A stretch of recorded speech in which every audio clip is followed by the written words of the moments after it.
ഓം ശരവണ ഭവ. എല്ലാവർക്കും കാർത്തികേയൻ യൂട്യൂബ് ചാനലിലേക്ക് സ്വാഗതം.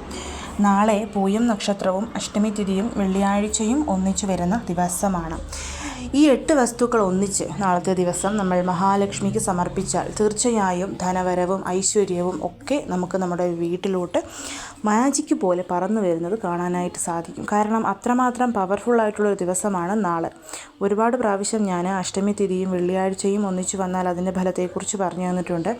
അതേപോലെ തന്നെ പൂയം നക്ഷത്രവും വെള്ളിയാഴ്ചയും ഒന്നിച്ചു വന്നാൽ എന്തുമാത്രം ഫലം കിട്ടുമെന്ന് പറഞ്ഞു തന്നിട്ടുണ്ട്. അപ്പം നാളെ അഷ്ടമി തിഥി, പൂയം നക്ഷത്രം, വെള്ളിയാഴ്ച തിഥിവാര നക്ഷത്രങ്ങളൊക്കെ കൂടി ഒന്നിച്ചു വരുന്നൊരു ദിവസമാണ്. അതും വെളുത്ത പക്ഷത്തിലാണ് ഇതെല്ലാം കൂടി ഒന്നിച്ചു വന്നിരിക്കുന്നത് എന്നുള്ളതാണ് അതിൻ്റെ വേറൊരു വലിയ പ്രത്യേകത. അപ്പം നാളത്തെ ദിവസം നമ്മൾ ചെയ്യേണ്ടുന്ന വളരെ വളരെ പവർഫുള്ളായിട്ടുള്ള ഒരു പരിഹാരത്തെക്കുറിച്ചാണ് ഇന്നത്തെ വീഡിയോയിൽ പറയുന്നത്. അതേപോലെ തന്നെ ഇന്ന് 10-ാം ഉദയമാണ്. അപ്പം ഇന്നത്തെ ദിവസം എന്താണ് നമ്മൾ നമ്മുടെ വീട്ടിൽ ചെയ്യേണ്ടത് എന്നതിനെക്കുറിച്ച് ഡീറ്റെയിൽ ആയിട്ട് തന്നെ ഞാൻ വീഡിയോ ഇട്ടിട്ടുണ്ട്. അതേപോലെ തന്നെ പണയം വെച്ചിരിക്കുന്ന സ്വർണ്ണം, നമ്മൾ എന്തെങ്കിലും നമ്മുടെ വസ്തുക്കൾ ആധാരമൊക്കെ പണയം വെച്ച് ലോൺ എടുത്തിട്ടുണ്ടെങ്കിൽ അതൊക്കെ തിരിച്ചെടുക്കാൻ വേണ്ടിയിട്ട് ചൊല്ലേണ്ടുന്ന ഒരു മന്ത്രത്തെക്കുറിച്ച്, അത് ഇന്ന് മുതൽ ചൊല്ലിത്തുടങ്ങാൻ പറ്റിയില്ലെങ്കിലും നാളെ മുതലാണെങ്കിലും ചൊല്ലിത്തുടങ്ങാവുന്നതാണ്. വളരെ വളരെ ഉത്തമമാണ് നാളത്തെ ദിവസമെന്ന് പറയുന്നത്.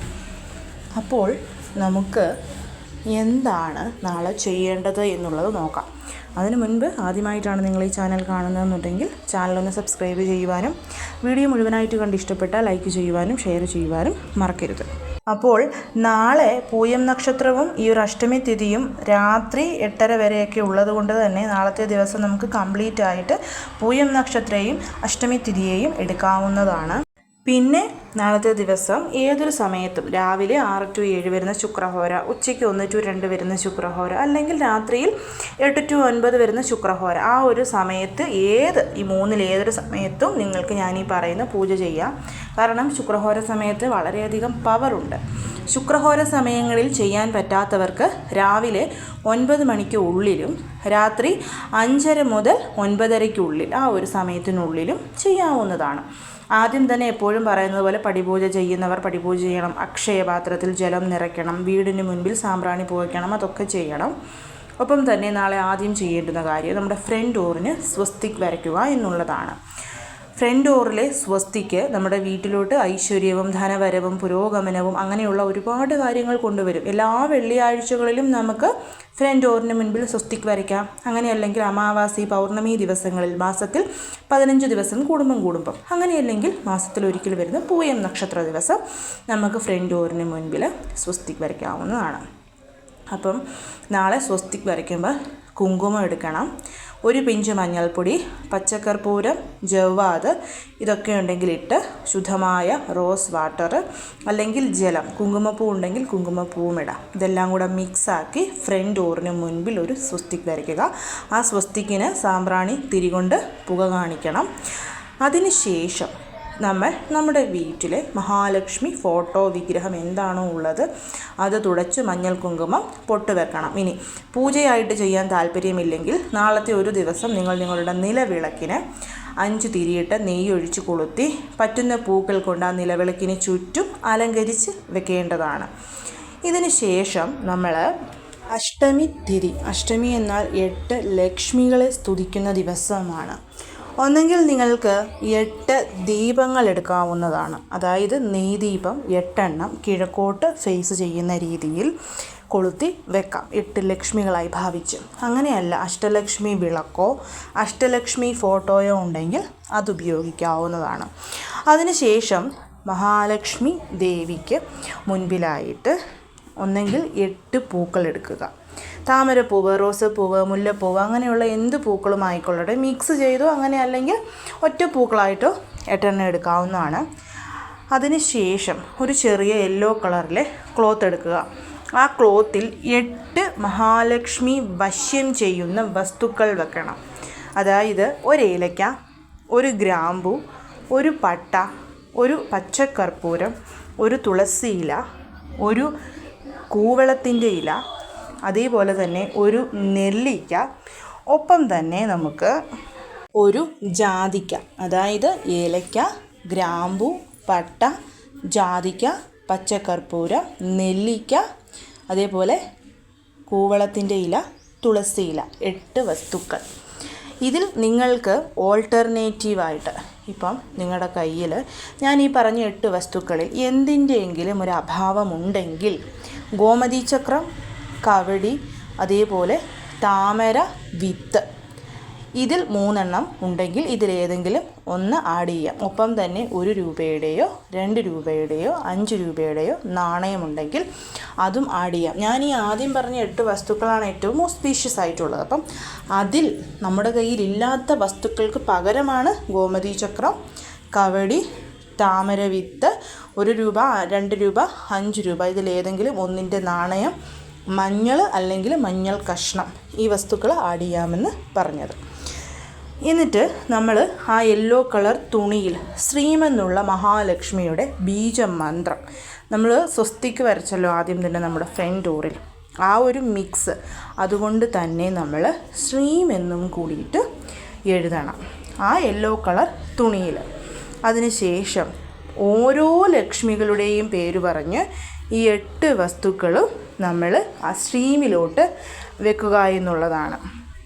8 ലക്ഷ്മികളെന്ന് പറയുമ്പം ഓം ആദിലക്ഷ്മിയേ നമ, ഓം ധാന്യലക്ഷ്മിയേ നമ, ഓം ധനലക്ഷ്മിയേ നമ, ഓം വിദ്യാലക്ഷ്മിയേ നമ, ഓം വിജയലക്ഷ്മിയേ നമ, ഓം സന്താനലക്ഷ്മിയേ നമ, ഓം ഗജലക്ഷ്മിയേ നമ, ഓം വീരലക്ഷ്മിയേ നമ. അങ്ങനെ ഓരോ ലക്ഷ്മികളുടെ പേര് പറഞ്ഞ് ഇതിലുള്ള ഓരോ വസ്തുക്കളായിട്ട് നമ്മൾ ആ ഒരു ശ്രീമെന്നെഴുതിയ ആ ഒരു തുണിയിലോട്ട് വെക്കണം. വെച്ചതിന് ശേഷം മഹാലക്ഷ്മി ദേവിക്ക് ഏറ്റവും ഓസ്പീഷ്യസും പവർഫുള്ളുമായിട്ടുള്ള മഹാലക്ഷ്മി അഷ്ടകം നമസ്തേസ്തു മഹാമായേ എന്നുള്ള മന്ത്രം ചൊല്ലി, നിങ്ങൾക്ക് പൂക്കളുണ്ടെങ്കിൽ പൂക്കൾ സമർപ്പിക്കാം, ഇല്ലെങ്കിൽ മന്ത്രം മാത്രം ചൊല്ലിയാൽ മതിയാവും. അപ്പം നമസ്തേസ്തു മഹാമായേ ശ്രീപീഠേ സുരപൂജിതേ ശംഖുചക്രഗദാഹസ്തേ മഹാലക്ഷ്മി നമോസ്തുതേ എന്ന് പറയുമ്പോൾ ഒരു പൂവല്ലെങ്കിൽ സമർപ്പിച്ചിട്ട് നമ്മൾ കൈകൾ കൂപ്പി നമോസ്തുതേ നമോസ്തുതേ നമോസ്തുതേ എന്ന് 3 പ്രാവശ്യം പറയണം. അതിനുശേഷം വേണം നമസ്തേ ഗരുഡാരൂഢേ കോലാസുര ഭയങ്കരി എന്ന് പറഞ്ഞ് അതിലും നമോസ്തുതേ വരുമ്പം നമോസ്തുതേ പറഞ്ഞ് നമ്മൾ കൈകൾ കൂപ്പി വീണ്ടും 2 പ്രാവശ്യം കൂടി നമോസ്തുതേ എന്ന് പറയണം. അതായത് മനസ്സിലാക്കാൻ വേണ്ടി ഒന്നും കൂടി പറഞ്ഞു തരാം. നമസ്തേസ്തു മഹാമായേ ശ്രീപീഠേ സുരപൂജിതേ ശംഖുചക്രഗദാഹസ്തേ മഹാലക്ഷ്മി നമോസ്തുതേ നമോസ്തുതേ നമോസ്തുതേ. നമസ്തേ ഗരുഡാരൂഢേ കോലാസുര ഭയങ്കരി സർവപാപഹരേ ദേവി മഹാലക്ഷ്മി നമോസ്തുതേ നമോസ്തുതേ നമോസ്തുതേ. 3 പ്രാവശ്യം നമ്മൾ ദേവിയെ നമിക്കുകയാണ്. അങ്ങനെ ചൊല്ലി നമിക്കുന്ന വ്യക്തി എത്ര വലിയ പാപം ചെയ്തിട്ടുണ്ടെങ്കിലും അവരുടെ ആ പാപം മുഴുവനായി ഇല്ലാതാക്കി അവർക്ക് ജീവിതത്തിൽ വേണ്ട സർവ്വ ഐശ്വര്യങ്ങളും നൽകി ദേവി അനുഗ്രഹിക്കുമെന്നാണ് പറഞ്ഞിരിക്കുന്നത്. അതിനുള്ള ഒരു ഉദാഹരണമാണ് ഇന്ദ്രദേവൻ. തൻ്റെ അഹങ്കാരം കൊണ്ട് ഇന്ദ്രലോകം ഉൾപ്പെടെയുള്ള സർവ്വ ഐശ്വര്യങ്ങളും സ്വത്തുക്കളും, അതായത് മഹാലക്ഷ്മിയെ തന്നെ നഷ്ടമായ സമയത്ത് അഗസ്ത്യ മഹർഷിയാണ് ഇന്ദ്രദേവന് ഈ ഒരു മന്ത്രം ചൊല്ലാൻ വേണ്ടി ഉപദേശിച്ചു കൊടുത്തതും. ഇന്ദ്രദേവൻ ഈ മന്ത്രം ചൊല്ലി നഷ്ടപ്പെട്ടു പോയ തൻ്റെ എല്ലാ സ്വത്തുവകകളും തിരിച്ചെടുക്കുകയും ചെയ്തു. അതുകൊണ്ട് എപ്പോഴും നമ്മൾ മഹാലക്ഷ്മി പൂജ, ഏതൊരു പൂജ ചെയ്താലും ഈ ഒരു മന്ത്രം ചൊല്ലാനായിട്ട് മറക്കരുത്. മഹാലക്ഷ്മി അഷ്ടകം ഈ മന്ത്രം ചൊല്ലി പൂക്കളുണ്ടെങ്കിൽ പൂക്കൾ സമർപ്പിച്ച് പ്രാർത്ഥിക്കുക. അതിനുശേഷം നമുക്കെപ്പോഴും പറയുന്നത് പോലെ മഹാലക്ഷ്മി ദേവിയുടെ അഷ്ടോത്തരം ചൊല്ലി അർച്ചന ചെയ്യണമെന്ന് താല്പര്യമുള്ളവർക്ക് തീർച്ചയായിട്ടും അതൊക്കെയും ചെയ്യാവുന്നതാണ്. എന്നിട്ട് നമ്മൾ ധൂപദീപ ആരതി എടുക്കണം. മഹാലക്ഷ്മി പൂജയിൽ എപ്പോഴും ഒന്നെങ്കിൽ റോസ് ഫ്ലേവർ, അല്ലെങ്കിൽ ചന്ദന ഫ്ലേവർ, അല്ലെങ്കിൽ പൈനാപ്പിൾ ഫ്ലേവർ, ഈ 3-ൽ ഏതെങ്കിലുമുള്ള ചന്ദനത്തിരികൾ ഉപയോഗിക്കുന്നതാണ് ഏറ്റവും നല്ലത്. അതിനുശേഷം ധൂപദീപ ആരതി എടുക്കുക. നിവേദ്യമായിട്ട് നിങ്ങൾക്ക് നാളെ എന്തും സമർപ്പിക്കാം. കൈതച്ചക്ക, നട്ട്സ്, അതേപോലെ മാതള നാരങ്ങ, മറ്റെന്തെങ്കിലും മധുര പലഹാരങ്ങൾ ഉണ്ടാക്കി വെക്കാൻ പറ്റുമെങ്കിൽ അത്, പ്രത്യേകിച്ച് വെളുത്ത കളറിലെ പാല് കാച്ചി വെക്കാം, പാൽപ്പായസം, ഇടിയപ്പം, അങ്ങനെയുള്ള എന്ത് വസ്തുക്കളും മഹാലക്ഷ്മിക്ക് സമർപ്പിക്കാം. നമ്മളെ കൊണ്ട് പറ്റുന്നത് സമർപ്പിച്ച് മഹാലക്ഷ്മിയോട് എനിക്ക് നഷ്ടപ്പെട്ടു പോയിട്ടുള്ള എൻ്റെ ഐശ്വര്യവും സമ്പത്തുമൊക്കെ തിരിച്ചു തന്ന് അനുഗ്രഹിക്കണമെന്ന് പ്രാർത്ഥിക്കണം. പിന്നെ കോടീശ്വര യോഗത്തിനുള്ള വസ്തുക്കൾ സമർപ്പിക്കാവുന്നതാണ്. അതും സമർപ്പിച്ച് കർപ്പൂര ആരതിയും കൂടി എടുത്ത് അമ്മയെ ഒന്നും കൂടി കൈകൾ കൂപ്പി നമസ്കരിക്കുക. നാളെ ചെയ്യേണ്ടുന്ന മഹാലക്ഷ്മി പൂജ ഇതാണ്. നാളെ നിങ്ങൾ ഏതെങ്കിലും ഒരു ക്ഷേത്രത്തിൽ ദേവിയെ ദർശിക്കാൻ പോകുന്നുണ്ടെങ്കിൽ മറ്റൊരു വസ്തുക്കളും കൊണ്ടുപോയില്ലെങ്കിലും ഒന്നെങ്കിൽ അമ്മയ്ക്ക് നല്ല മുല്ലപ്പൂക്കൾ, ഒരു 2 മുഴവോ 3 മുഴവോ അമ്മയ്ക്ക് തലയിൽ ചൂടാൻ വേണ്ടിയിട്ട്. അങ്ങനെയല്ലെന്നുണ്ടെങ്കിൽ ഒരു റോസാപ്പൂവ് അല്ലെങ്കിൽ ഒരു 3 റോസാപ്പൂവ്, താമരപ്പൂ കിട്ടുമെങ്കിൽ വെള്ളയോ അല്ലെങ്കിൽ പിങ്ക് കളറിലെ താമരപ്പൂവോ, അങ്ങനെയല്ലെങ്കിൽ ഈ ബൊക്കയൊക്കെ വാങ്ങിച്ചു കൊണ്ടുപോകാനായിട്ട് സാധിക്കുന്നവർക്കാണെങ്കിൽ അതാണെങ്കിലും വാങ്ങിച്ചു കൊണ്ടുപോയി അമ്മയ്ക്ക് സമർപ്പിക്കാവുന്നതാണ്. വെറ്റില മാലയാക്കി കോർത്ത് കൊണ്ടുപോയി സമർപ്പിക്കാൻ പറ്റുന്നവർക്ക്. എല്ലാ ക്ഷേത്രങ്ങളിലും അത് വാങ്ങിക്കില്ല. അങ്ങനെ മേടിക്കുന്ന ക്ഷേത്രമാണെങ്കിൽ അതും നാളെ കൊണ്ടുപോയി ക്ഷേത്രത്തിൽ, ഇപ്പം മഹാലക്ഷ്മി ക്ഷേത്രമെന്നില്ല, ഏതൊരു ദേവീ ക്ഷേത്രത്തിലാണെങ്കിലും നാളത്തെ ദിവസം സമർപ്പിക്കാവുന്നതാണ്. ഒപ്പം തന്നെ 10 വയസ്സിൽ താഴെയുള്ള ഒരു കുട്ടിക്കെങ്കിലും നാളത്തെ ദിവസം എന്തെങ്കിലും മധുര പലഹാരങ്ങൾ വാങ്ങിച്ചു കൊടുക്കുന്നതും ശ്രേഷ്ഠമായിട്ടുള്ള കാര്യമാണ്. അതും നാളെ ചെയ്യാനായിട്ട് പറ്റുന്നവരൊക്കെ ശ്രമിക്കണം. നമ്മുടെ വീടിനടുത്തൊക്കെ ചിലപ്പോൾ ഉണ്ടാവുമല്ലോ. അപ്പോൾ ആ കുട്ടികൾക്കൊരു സന്തോഷമായിട്ട് നമ്മൾ വാങ്ങിച്ചു കൊടുക്കുന്നു, അത്രമേ ഉള്ളൂ. ചോക്ലേറ്റും തന്നെ ഇല്ല കേട്ടോ, നമുക്ക് എന്തും വാങ്ങിച്ചു കൊടുക്കാം. അപ്പോൾ വീട്ടിൽ പായസമൊക്കെ വെച്ചിട്ട് നിങ്ങൾക്ക് വേണമെങ്കിൽ അവിടെ കൊണ്ടുപോയി കൊടുക്കാവുന്നതാണ്.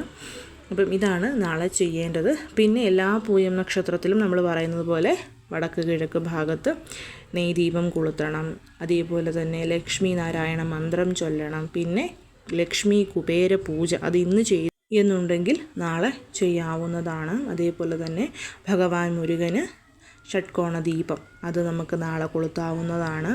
ഒപ്പം തന്നെ നാളത്തെ ദിവസം മണി മാജിക് ഓയിൽ ഉണ്ടാക്കുക. അങ്ങനെയുള്ള ഒരുപാട് കാര്യങ്ങൾ ഞാൻ പറഞ്ഞു തന്നിട്ടുണ്ട്. അതൊക്കെ നാളത്തെ ദിവസം ചെയ്യാവുന്നതാണ്. അപ്പം എല്ലാവരും ഈ പറഞ്ഞതിൽ എന്തെങ്കിലുമൊക്കെ ചെയ്യാനായിട്ട് ശ്രമിക്കണം. പൂയം നക്ഷത്രത്തെ വെറുതെ വിറ്റ് കളയരുതെന്നുള്ളത് എപ്പോഴും ഞാൻ പറയുന്ന കാര്യമാണ്. എല്ലാവരെയും മുരുകൻ അനുഗ്രഹിക്കട്ടെ. ഓം ശരവണഭവ.